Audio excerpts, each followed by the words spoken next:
Good morning students. आज हम geography का फर्स्ट चैप्टर स्टार्ट करेंगे।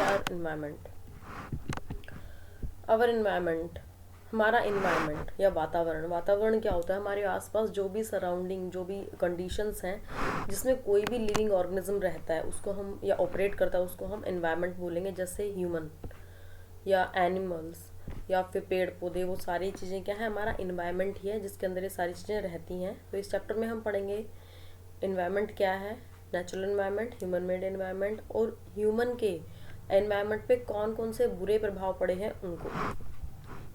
स्टार्ट करते हैं chapter. What is environment? Environment क्या है? सराउंडिंग्स और कंडीशंस जिसमें लिविंग ऑर्गेनिज्म लीव करते हैं, रहते हैं या ऑपरेट करते हैं, उसको हम क्या बोलेंगे? इन्वायरमेंट। वातावरण या कंडीशन जिसके अंदर कोई भी लिविंग ऑर्गेनिज्म रहता है, चाहे वो पीपल है, एनिमल है या प्लांट्स हैं, उनको हम क्या बोलेंगे? वातावरण।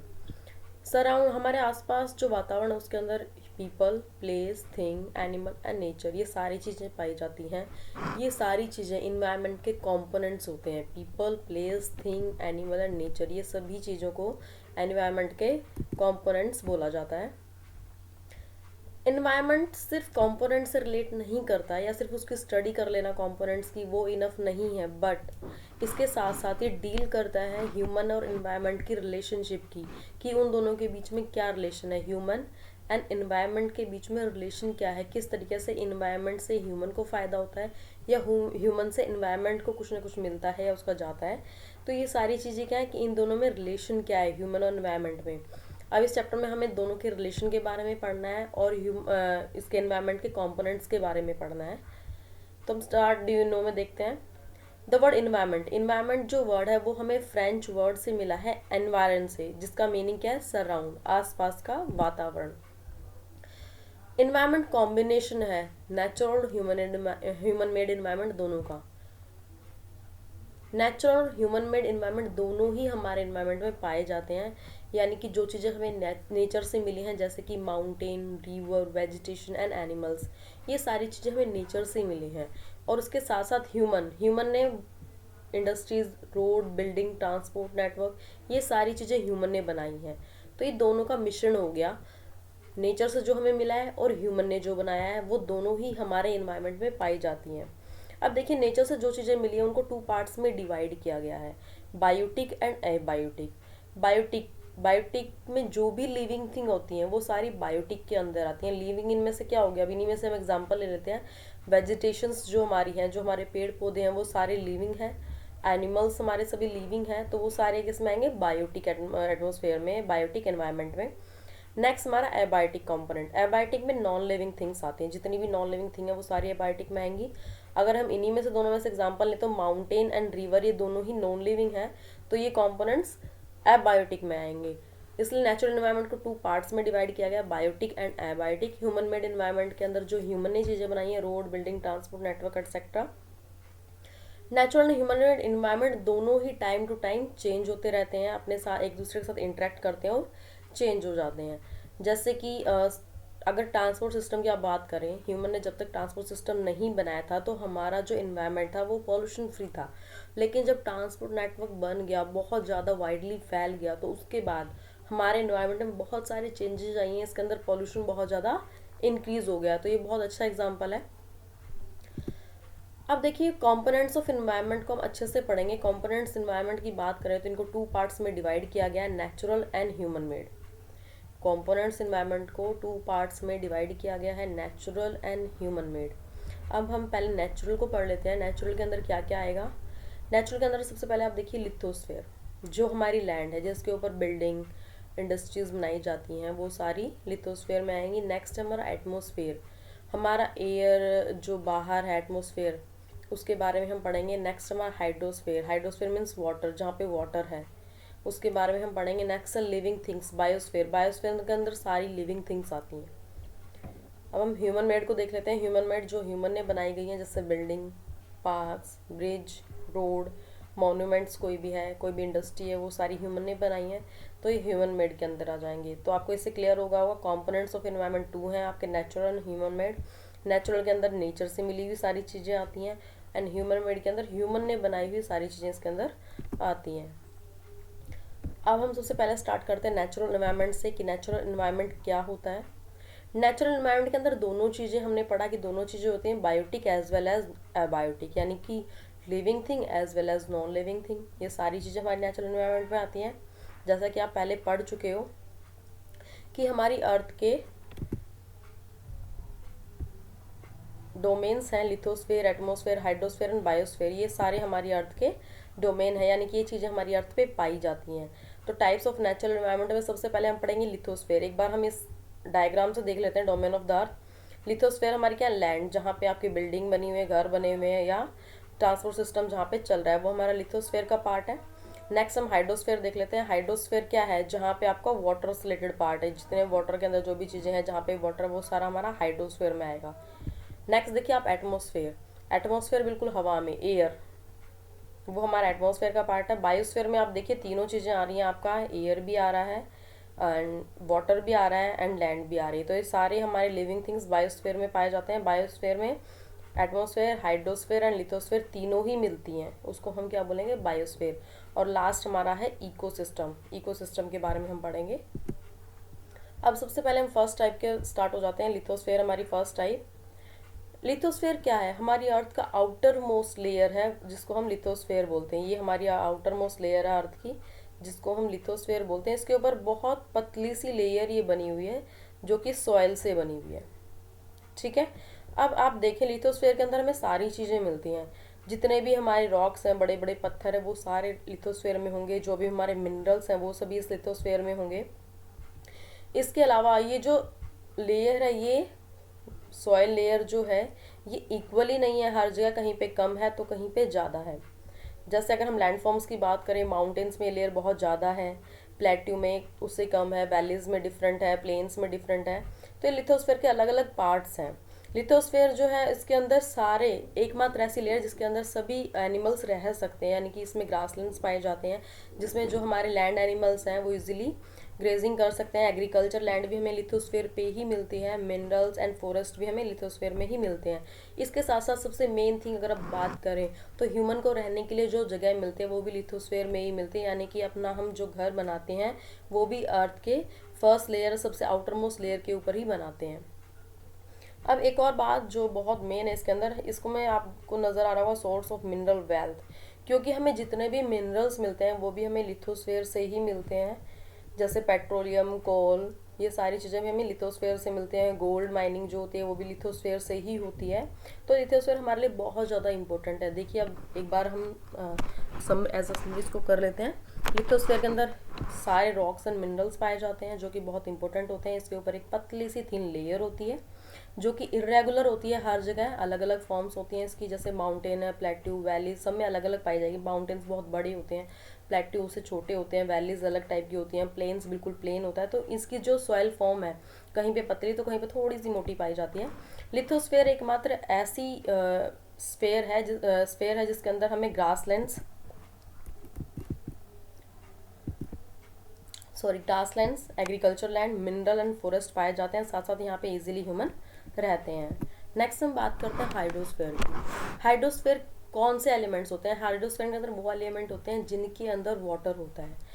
हाइड्रोस्फेयर कंसिस्ट करता है उन एलिमेंट्स को नेचर के जिनके अंदर वाटर पाया जाता है। ये बहुत सारे टाइप्स के हो सकते हैं वाटर बॉडीज, जैसे कि river, lake, seas and ocean. ये सारी हमारी वाटर बॉडीज़ है। वाटर बॉडी, अगर आप वाटर को देखें तो वाटर हमें 3 स्टेट्स में मिलता है, सॉलिड, लिक्विड एंड गैस। जब आप पानी को ड्रिंक करते हैं तो वो लिक्विड फॉर्म में होता है। अगर आप गर्मियाँ आ गई हैं, उसकी बर्फ़ जमाना चाहो, आइस क्यूब जमाना चाहो, तो आइस क्यूब आप फ्रीज कर सकते हैं, वो सॉलिड शेप में होगा। और अगर आप उसको बॉयल करते हो, वाटर को अगर आप बॉयल करते हो, तो उसके अंदर से जो गैसेस निकलती हैं, जो वाटर एवोपोरेट होता है, उसको हम गैस फॉर्म बोलते हैं। तो जो वाटर है वो 3 फॉर्म्स में पाया जाता है, सॉलिड, लिक्विड एंड गैस। अगर हम इस डायग्राम में देखें तो सॉलिड देखिए, जहाँ पे स्ट्रोज ऑफ वाटर जैसे आइस एंड स्नो, ये क्या है, हमारा सॉलिड फॉर्म है। ओके। ओशन के अंदर जो वाटर आपको नज़र आ रहा है या रिवर के अंदर जो वाटर आपको नज़र आ रहा है, वो क्या है, हमारा लिक्विड फॉर्म। और जो एवोपोरेट हो रहा है, एवोपोरेट होके ऊपर जा रहा है और जहाँ से बादल बन के नीचे आ रहे हैं, तो एवोपरेशन जो है वो क्या है, हमारा गैस फॉर्म। आप तीनों ही फॉर्म आपको देखने को नज़र आ जाएंगे, सॉलिड, लिक्विड एंड गैस। अब आप देखिए ओनली 2% वाटर फ्रेश वाटर है जो कि हमारे लिए अवेलेबल है, जिसको हम यूज़ कर सकते हैं। इसलिए हमें पानी को कभी भी वेस्ट नहीं करना चाहिए। जब तक नीड हो आप अपना यूज़ कीजिए और उसकी वेस्टेज को कम करने की कोशिश करनी चाहिए। नेक्स्ट आपका एटमॉस्फेयर। अब हम एटमॉस्फेयर के बारे में पढ़ेंगे कि एटमॉस्फेयर क्या है। सबसे पहले एटमॉस्फेयर को पढ़ने से पहले हम इस डायग्राम को देख लेते हैं। देखिए आपको ये अर्थ नज़र आ रही है। अर्थ की सबसे जो फर्स्ट लेयर है वो ट्रोपोस्फेयर है। ट्रोपोस्फेयर जो है 0 से 12 किलोमीटर तक होती है। इसके अंदर हॉट एयर बैलून, ये थोड़ा सा मिस्टेक हो गया आई थिंक, प्लेन आपके स्ट्रेटोस्फेयर में होते हैं एंड हॉट एयर बैलून आपके ट्रोपोस्फेयर के अंदर होते हैं। तो हॉट एयर बैलून कहाँ पे पाए जाते हैं? आपके ट्रोपोस्फेयर में। नेक्स्ट है आपकी स्ट्रेटोस्फेयर, 12 से 50 किलोमीटर तक इसके अंदर आपके प्लेन उड़ाए जाते हैं। नेक्स्ट है मीजोस्फेयर।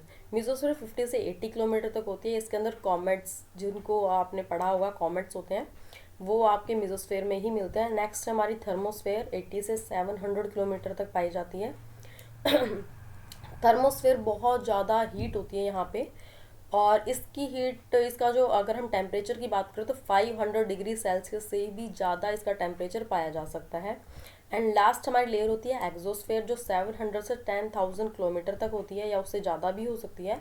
एग्जोस्फेयर के अंदर हमारी सैटेलाइट्स पाए जाते हैं। जो सैटेलाइट हमने अर्थ से भेजी हैं, वो अगर अर्थ की ऑर्बिट में रोटेट कर रही हैं तो वो सारी सैटेलाइट हमारी एग्जोस्फेयर में होंगी। अब हम एटमॉस्फेयर के बारे में थोड़ा सा डीपली पढ़ लेते हैं। एटमॉस्फेयर क्या है? Blanket of air. एयर का एक ब्लैंकेट है जो हमारी अर्थ के चारों तरफ है, उसको हम क्या बोलेंगे? एटमॉस्फेयर। अर्थ के ग्रेविटेशनल फोर्स ने इस एटमॉस्फेयर को पकड़ के रखा है। इस एटमॉस्फेयर को इधर उधर नहीं जाने देता। आपको पता होगा अर्थ के अंदर ग्रेविटेशनल फोर्स है। जैसे अगर आपने कोई भी चीज़ ऊपर की साइड फेंकी तो वो अपने आप नीचे आ जाती है। आपने कोई बॉल फेंकी है या कोई भी चीज़ आप फेंकते हो तो वो नीचे आ जाती है। वो क्यों नीचे आती है? क्योंकि अर्थ के अंदर ग्रेविटेशनल फोर्स होता है। अगर कोई भी चीज़ ऊपर जाती है तो वो उसको अपनी साइड खींचती है। इसी तरीके से ग्रेविटेशनल फोर्स के कारण ही अर्थ ने एटमॉस्फेयर को भी अपने चारों तरफ पकड़ के रखा है।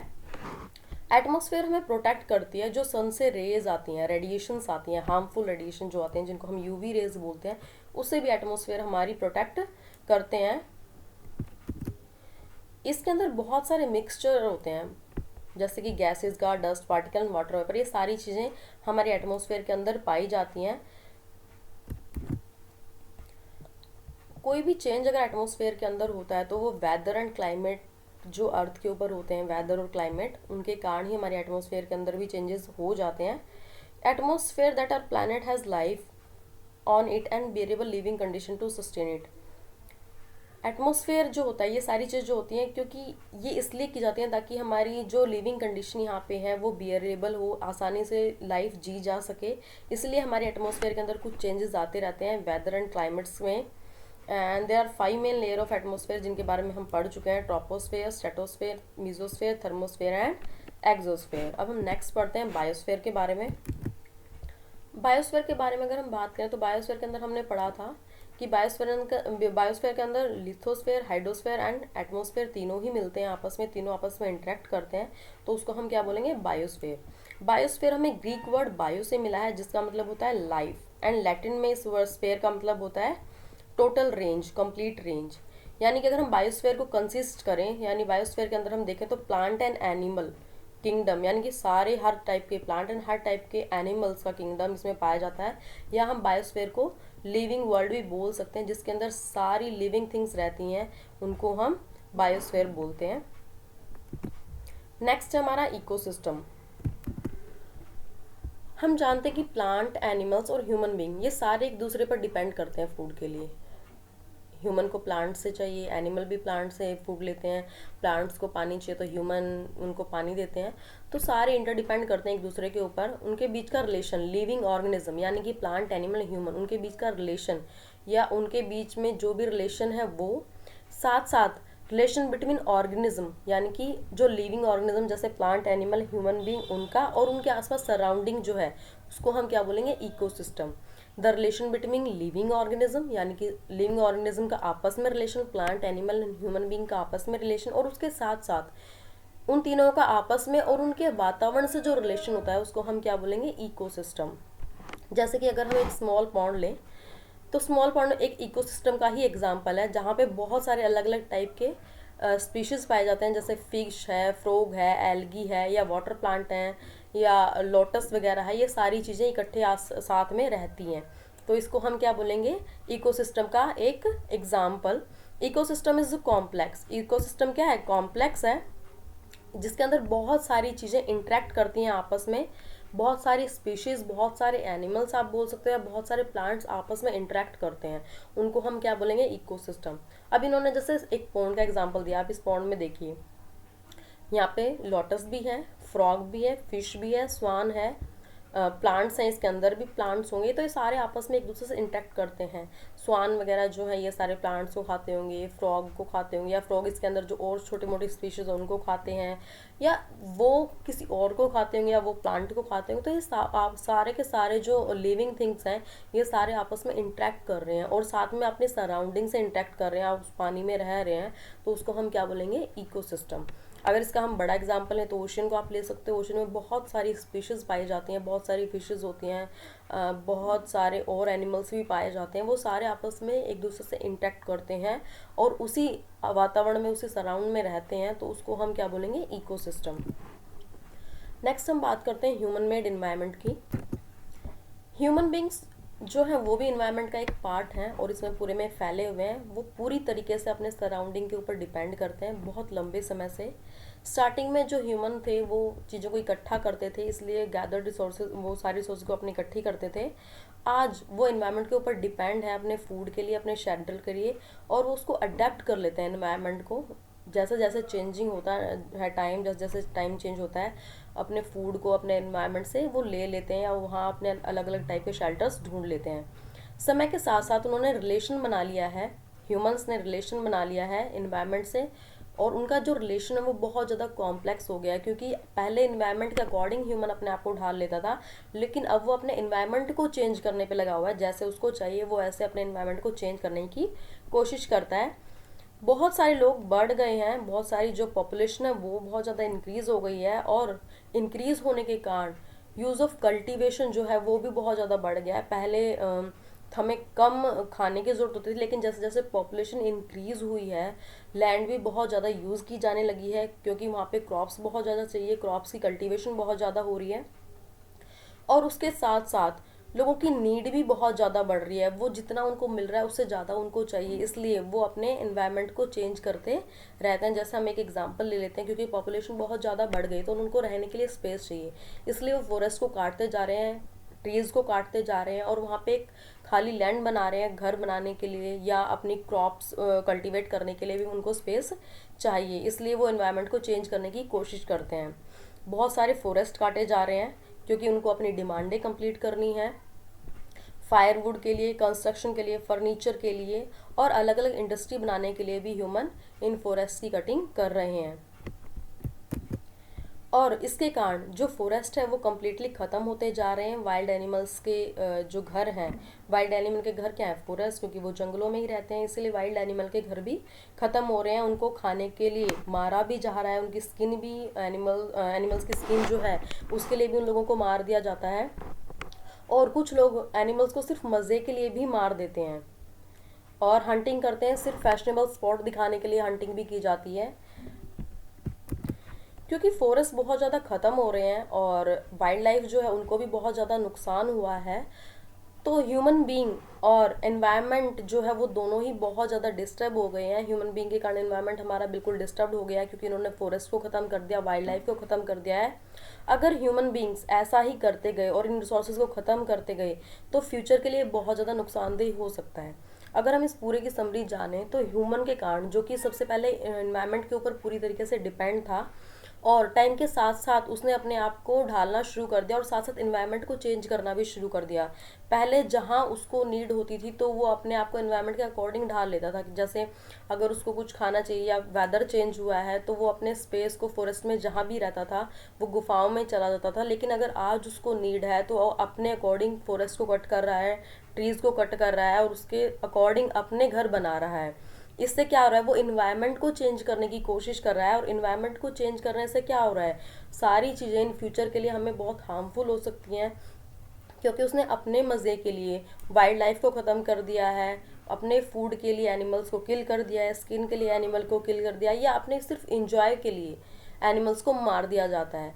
तो एनिमल्स जैसे जैसे ख़त्म हो रहे हैं, जैसे जैसे हमारा फॉरेस्ट ख़त्म हो रहा है, इन फ्यूचर हमें बहुत ज़्यादा प्रॉब्लम हो सकती है, क्योंकि अगर फॉरेस्ट नहीं होगा तो आपको ऑक्सीजन कहाँ से मिलेगी, हमें ऑक्सीजन नहीं मिलेगी।